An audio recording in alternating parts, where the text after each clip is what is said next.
Hello guys, welcome back to my channel. In this video, I will present Robert Browning's Meeting at Night Part 2. The Part 1 has been presented in the previous video. For the full view of this poem, please see my previous video. আমরা second স্ট্যাঞ্জা দেখব। Then a mile of warm sea-scented beach, 3 fields to cross till a farm appears, a tap at the pane, the quick sharp scratch and blue spark of a lighted match, and a voice less loud through its joys and fears than the two hearts beating each to each. এখানে যে rhyme scheme ব্যবহৃত হয়েছে DEF FED, DEFFED। আমরা এর ব্যাখ্যায় যাব, deconstruction করব কবিতার। Then a mile of warm sea scented beach, তারপরে 1 মাইল।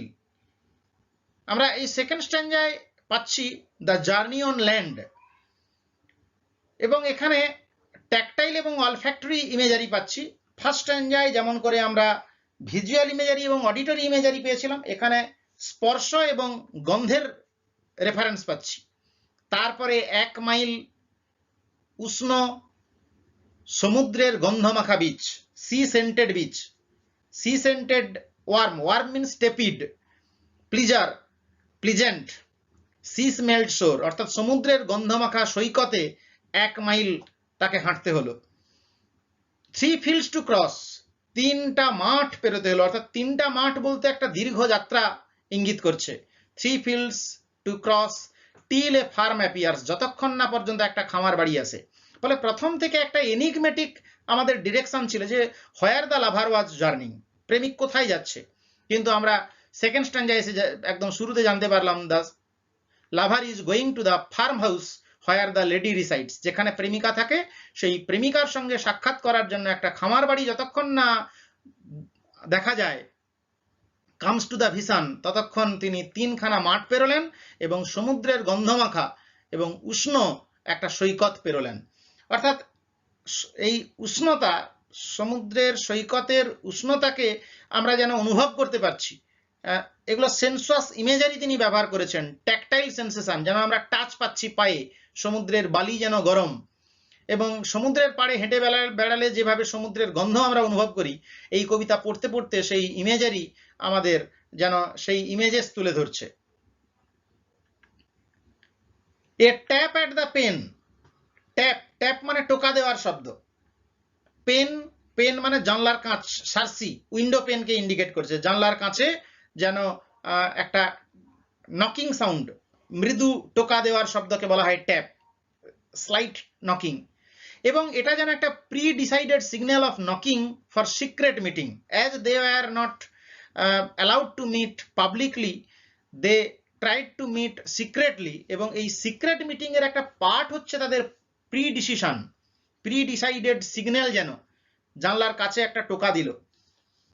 যেমন করে আমরা ডাকাতের মা গল্পে পাই, ডাকাত যেমন করে টোকা দিলে তার মা বাড়ির ভিতরে থেকে বুঝতে পারে, ঠিক তেমনি ভাবে প্রেমিক এখানে জানলার কাছে টোকা দিল এবং প্রেমিকা যেন বুঝতে পারলো, তাকে সিগন্যাল, হিন্ট দিল যে সে এসেছে, that he has come. The quick sharp scratch, তারপরে দ্রুত একটা তীক্ষ্ণ স্ক্রাবিং সাউন্ড বা রাবিং সাউন্ড হলো, স্ক্র্যাচ। এখানেও অনামাটোপিয়ার রেফারেন্স রয়েছে এবং আবার অ্যালিটারেশনও রয়েছে। Sharp scratch, alliteration, S S সাউন্ডের রিপিটেশন, এবং এই স্ক্র্যাচ সাউন্ডটা অনামাটোপিয়ার উদাহরণ। দ্রুত একটা তীক্ষ্ণ ঘষার শব্দ। আসলে এটা কিসের ঘষা? না, ম্যাচস্টিক, দেশলাইয়ের ঘষার শব্দ। পরের লাইনেই তাই বলা হয়েছে, and blue spark of a lighted match, এবং নীলচে শিখা। Blue spark means blue flame, হালকা নীল রঙের শিখা, অর্থাৎ উজ্জ্বল আলোক নয়। ভিতরে প্রেমিকা সাড়া দিচ্ছে এভাবে, সে দেশলাই কাঠি জ্বালিয়ে নীলচে শিখায় জানান দিচ্ছে যে সে বুঝতে পেরেছে, about the arrival of the লাভার, প্রেমিকের আগমন সে অনুভব করেছে, বুঝতে পেরেছে, তাকে সিগন্যাল দিচ্ছে শার্প স্ক্র্যাচ করে নীল শিখার আলো জ্বালিয়ে। ম্যাচ মানে দেশলাই কাঠি। ফলে এই দুটো প্রেমিক প্রেমিকার সাক্ষাতের চূড়ান্ত পর্যায়ে আমরা এই সময়টায় এসেছি।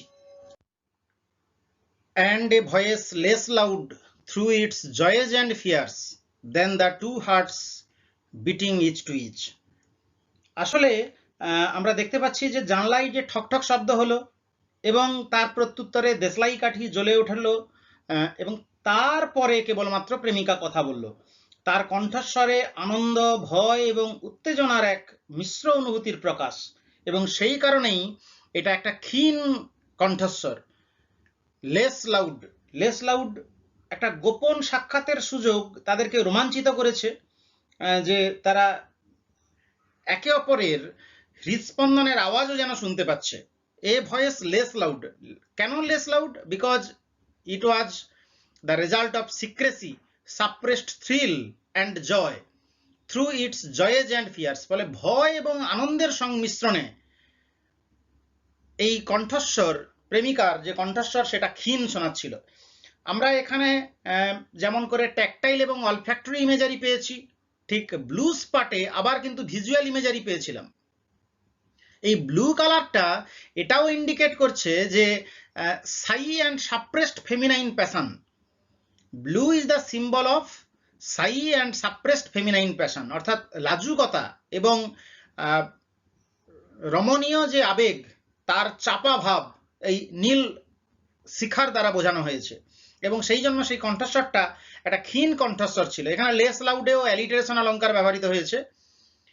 দেন the two hearts beating each to each, অর্থাৎ আমরা এখানে বুঝতেই পারছি যে দুটো হৃদয় একত্রিত হয়েছে এবং তাদের শব্দ যেন তারা শুনতে পাচ্ছে, হৃৎপিণ্ডের আওয়াজ, এবং তার চেয়েও কণ্ঠস্বরটা আরো ক্ষীণ ছিল। কিসের চেয়ে?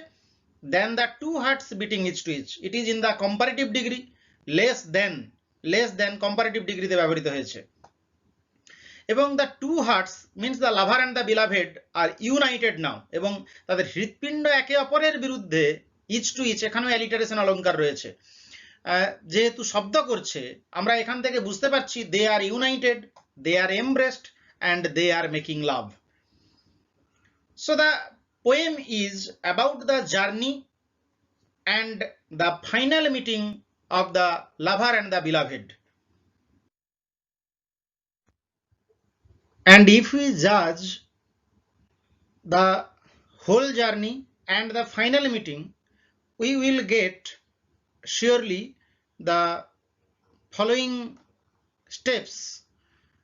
The journey starts with the journey on grey sea. Then the lover goes to the black land, experiences the black land and yellow moon. He also experiences fiery ringlets and gain the cove, slushy sand, and then he crosses a mile of warm sea-scented beach and crossed 3 fields, and he reached the farmhouse. So the farmhouse was the final destination, and reaching the farmhouse, he gave a tap at the window pane. There was a scratching sound within the house.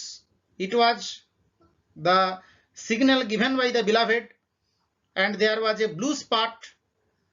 The faint voice of the beloved then was heard, and then the beating of the hearts, means they were meeting, they are embracing and hugging each other and making love.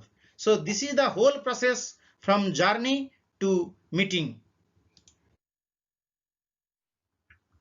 So the second stanza narrates a meeting between the lover and his beloved. He walks along the beach and then across 3 fields until he approaches his goal, a farm. He taps at the window, sees the lighting of the match, and then is overwhelmed by the beating of his and his lover's heart as they reunite. আমাদের লক্ষ্য রাখতে হবে যে warm sea scented beach, lighted match, এইগুলো যে ব্যবহৃত হয়েছে symbolism for passion and for romance. Victorian যুগের কবি এলিজাবেথ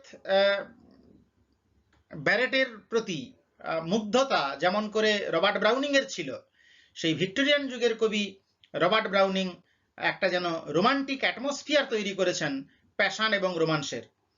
তিনি ইমেজারি তৈরি করেছেন রোমান্টিক কবিদের মতো, Robert Browning chose to make the subject matter of his poem explicit in his title. নামকরণেই তিনি বিষয়বস্তু পরিষ্কার করে দিয়েছেন, meeting at night. So it is a love poem and preparing the reader for a description of the night time encounter, রাত্রিবেলায় যে প্রেমিক প্রেমিকার সাক্ষাৎ হচ্ছে সে ব্যাপারে তিনি পরিষ্কার করে দিয়েছেন. So it is safe to include that Browning intended the voice of in the poem to be male. In the mid 19th century, when the poem was written, it would have been an unusually bold woman who ventured out alone at night in a rowing boat, risking her reputation and her safety. ফলে তখনকার সময়ে mid 19th সেঞ্চুরিতে কোনো মহিলা এমন যাত্রা করবেন সেটা ভাবাই যাবে না. ফলে অবশ্যই এটা একটা মেল ভয়েস. ভিভিড ইমেজেস এখানে তিনি ব্যবহার করেছেন এবং একটা বোট রাইডিং এর টান টান উত্তেজনাময় পরিবেশ আমরা পেয়েছি. অ্যালিটারেশনের প্রয়োগ, একটা সিম্পল ন্যারেটিভ ডেসক্রিপশন দিয়েছেন. The traveler is undertaking his journey in the dark by water and he is taking careful note of his surroundings. Semicolons at the end of each the first two lines are signals for strong pauses that allow space for the auditor, we the reader, to think about the implications for the traveler of the landscape. Does he perceive that there are difficulties to be overcome? We might conclude that he is conducting a risk assessment, calculating the likelihood of being discovered. Perhaps this is not an innocent journey. এবং যেহেতু এটা তাই secret journey ছিল, তার mental প্রসেসের সঙ্গে জড়িয়ে রয়েছে এই জার্নি.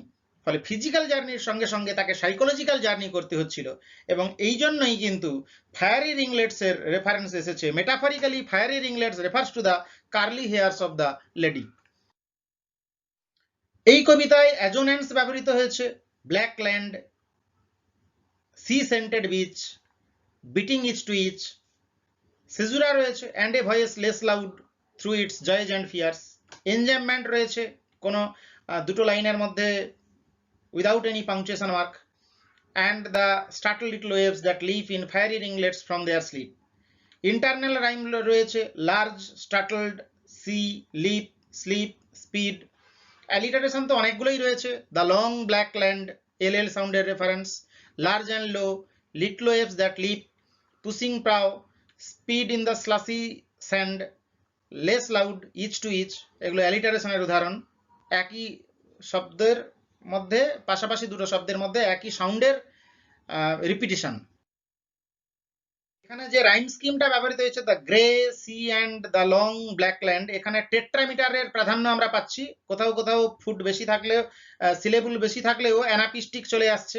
দা দা দুম, যেমন আয়াম্বিক বিটস বেশি রয়েছে এখানে, আয়াম্বিক বিটস ডমিনেট. যেমন দা দুম, দা দুম, দা দুম, এটা হচ্ছে আনস্ট্রেস স্ট্রেস, অ্যানাপিস্টিকে হবে দা দা দুম. এবং রাইম স্কিম রয়েছে A B C C B A D E F F E D. ফলে ভিক্টোরিয়ান যুগের কবি রবার্ট ব্রাউনিং একটি দুর্ধর্ষ প্রেমের কবিতা আমাদের উপহার দিয়েছেন, মিটিং অ্যাট নাইটে. এটা যদিও সেন্সুয়াল কবিতা বলে মনে করা হয় এবং এই কবিতার মধ্যে রবার্ট ব্রাউনিং কিন্তু ভিক্টোরিয়ান স্পিরিটকে ইনকর্পোরেট করতে পেরেছিলেন. তিনি জন্মগ্রহণ করেছিলেন ক্যাম্বারওয়েলে. এই English poet and playwright whose mastery of the dramatic monologues made him one of the foremost Victorian poets, has also used the sense of internal monologue here also. তার কবিতাগুলো irony, characterisation, dark humour, social commentary, historical settings and challenging vocabulary and সিনট্যাক্সের জন্য বিখ্যাত. Browning এর early career কিন্তু যথেষ্ট promising ছিল, কিন্তু পরবর্তীকালে তার তুলনামূলকভাবে ডিফিকাল্ট একটা পাবলিকেশন শর্ডেলের জন্য ক্ষতিগ্রস্ত হয়. অনেকে মনে করেন যে তিনি তুলনামূলকভাবে কাঠিন্যময় একজন কবি এবং সেটাকে সার্ভাইভ করতে প্রায় তার 10 বছর লেগে যায়. এবং পরবর্তীকালে অবশ্য এলিজাবেথ ব্যারেট ব্রাউনিংকে বিয়ে করার পরে ইটালিতে চলে যান এবং সেখানে গিয়ে তার লিটারারি ক্যারিয়ার ফ্লারিশ করে. ফলে এই হচ্ছে সেই Robert Browning. focuses on the clandestine journey of the lover across the land and she to meet his beloved. The development of setting from sea to land, from grey sea to the mile of a sea-scented beach, complements the shifting tones in the poem, while the sense of urgency for the narrator is gained through the use of the first person narrative and the present tense. ফলে এই কবিতার setting কিন্তু একটা গুরুত্বপূর্ণ জিনিস, যার সঙ্গে autobiographical touch মিলেমিশে একাকার হয়ে আছে। Browning's employment of sensory details in conjunction with striking imagery makes the poem particularly vivid and immediate, and the symmetrical rhyme scheme draws together to reinforce the theme. The themes of anxiety and tension are enacted using active and energetic verbs and images such as startled, leap and spurt. এই সমস্ত শব্দগুলো startled, leap, spurt এই শব্দগুলো energetic verb ব্যবহার করার মধ্য দিয়ে the theme of anxiety and tension কিন্তু কবি এই কবিতায় দেখিয়েছেন। The focus of the poem titans in it's progression, starting from open C and the long black land to the farm and furthermore to the tap at the pen. The title of the poem, Meeting at Night, suggests an element of secrecy and anxiety due to the idea that the meeting has occurred during night and shrouded in darkness, which is manifested in the urgency and eagerness of the narrator. ফলে রাতের বেলায় অন্ধকারে হচ্ছে, তাই urgency and eagerness রয়েছে আমাদের এই লাভারের মধ্যে। এই কবিতায় প্রচুর ইমেজারিজ ব্যবহার হয়েছে, বিশেষ করে চারটা ইমেজারি গুরুত্বপূর্ণ। Number 1 visual imagery, grey sea, black land, yellow half moon, fiery ringlets, blue spot, এই শব্দগুলোর দ্বারা তিনি সিনকে ইন্টারনালাইজ করেছেন। Number 2, Browning makes effective use of sounds to intensify the impact of the poem, such as onomatopoeia, slushy sand, sharp scratch, voice less loud, two hearts beating each to each. ফলে এখানে auditory image ব্যবহার করেছেন, tactile image ব্যবহার করেছেন, warm, beach, and number 4 olfactory images, sea scented beach. Browning uses striking imagery to intensify the description in the poem, and its development mirrors the shifting tones and mood. Fire imagery is employed throughout, the fiery ringlets, the blue spot, and the lighted match, augmenting the urgency and passion of the narrator in reaching his lover. প্রেমিকার কাছে পৌঁছানোর জন্য যে আবেগ এবং passion বোঝানো হয়েছে, তৎপরতা বোঝানো হয়েছে এই ফায়ার ইমেজারিগুলোর দ্বারা। The water imagery stands in contrast, producing tension and conflict with the grey sea, little waves and quench. ফলে জলের যে ইমেজারি বোঝানো হয়েছে, ওয়াটার ইমেজারি, তা দোদুল্যমানতাকে বোঝানো হয়েছে, যেমন করে ওয়েভস, ঢেউ, অর্থাৎ সফল হবেন কি হবেন না। কিন্তু এই ওয়াটার ইমেজারি এবং ফায়ার ইমেজারি এই দুটো কিন্তু কন্ট্রাস্ট বুঝিয়েছে। Furthermore, there is the development from the image of the yellow half moon to the two hearts beating each to each, suggesting the progression from the romantic to the subtly erotic. The focus of attention narrows from the wide expanse of the sea to the specific rural domestic farmhouse image. ফলে বিস্তৃত থেকে সংকীর্ণ এবং ultimately domestic farm হাউসের উপরে আমাদের image এসেছে, narrow হয়েছে, সংকীর্ণ হয়েছে। Thus, the use of imagery reinforces the mood of tension and suggests the shift in tones that occur through the poem's progression. In conclusion, we can say that Browning has successfully examined the journey of the narrator in his urgent sense of purpose in meeting his lover, using development of setting and shifting tones against the mood of a tension and anxiety. The first-person narrative perspective brings a sense of immediacy to the poem, while the use of sensory details, color, and striking imagery makes the poem particularly vivid and complements the theme. The poem seems to be highly effective in showing the eagerness of the narrator in his travel due to the absence of a main verb and the use of energetic verbs. The final image of the two lovers together is beautifully explored through the use of symmetrical rhyme scheme coming together in the middle of the stanzas from the yellow half moon image in the opening. So, Meeting at Night is a famous poem by Browning, and the poem creates aesthetic pleasures by presenting love's joy and fears in a very sweet language. So friends, I hope you have understood the very discussions, the setting, theme, and the very in detailed reconstruction of the poem. If you like this presentation, please like and share. Thank you. Thank you very much.